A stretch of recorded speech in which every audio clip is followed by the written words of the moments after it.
Yo do'stlar, siz eng mashhur Real MMA kanaldasiz. Bu kanalda so'nggi MMA va boks yangiliklari birinchilardan bo'lib sizlarga uzatilinadi. Obuna bo'lib qo'yishni unutmang. Biz boshladik. Aleksandr Volkanovski Mavsur Yevlayev va Lyoran Murphy jangi haqida prognoz berdi. Agar sog'lom bo'lsa, menimcha Mavsur bu jangda g'alaba qozonadi. Lyoran jangovar Aykutsiya tik jang qilishda Mavsurga albatta muammo tug'diradi. U oyoqlari yaxshi ishlaydi va jangni juda yaxshi tushunadi. Biz ko'rdikki, Piko uni biroz nazorat qila oldi. Mavsur esa buni yanada yaxshiroq uddalaydi deb o'ylayman. Chunki Piko shunchaki yaxshi kurashchi va juda portlovchi, ammo nazorat qilish bo'yicha Mavsur ancha ustun. Bu uning kuchli tomoni.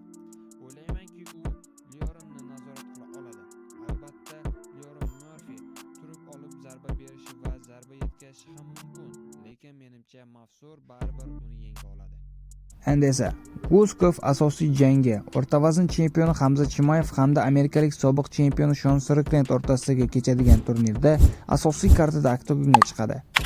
9-may kuni AQShning Nyu-York shahrida o'tkaziladigan MMA bo'yicha UFC 328 turniri uchun navbatdagi janglar tasdiqlandi.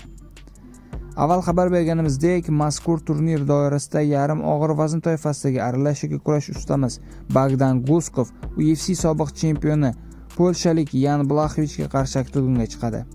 Ularning ilk jangi o'tgan yilning dekabr oyida UFC 323 turnirida o'tkazilib, durang natija bilan yakunlangan edi.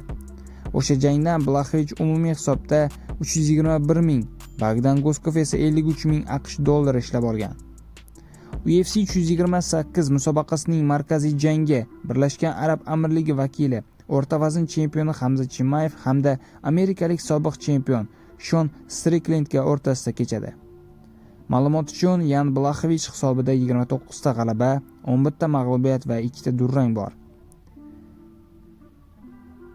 O'zbekistonlik Guskovning MMA'dagi rekordi esa 18 ta g'alaba, 3 ta mag'lubiyat va 1 ta durangni tashkil qilmoqda. U UFC'da 4 ta g'alabali seriyadan keyin durang natija qayd etgan edi.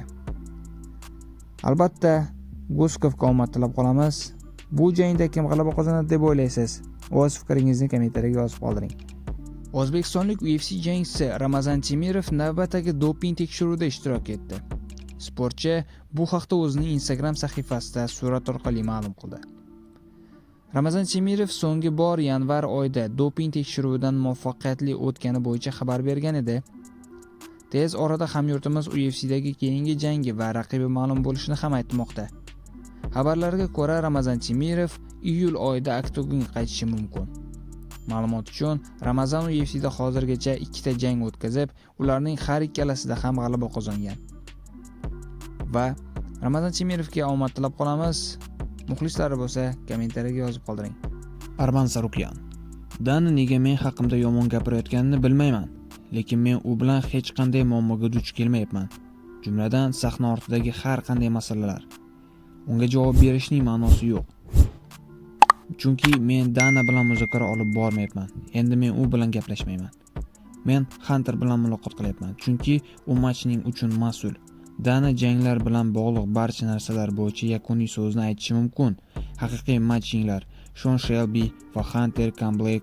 Shuning uchun men Dana bilan hech narsa deya olmayman. U bilan gaplashganim yo'q. Men Hunter bilan janglar bo'yicha muzokara olib borishim kerak. Biz bugun ertalab u bilan gaplashdik va u menga keyingi UFC jangim uchun sanani aytib berdi. Bo'ldi, men Dana bilan gaplashmayman, deb aytib o'tdi Arman Sarukyan. Siz nima deb o'ylaysiz do'stlar? Arman Sarukyan qachon chempionlik kamariga jang qiladi? O'z fikringizni kommentariyaga yozib qoldiring.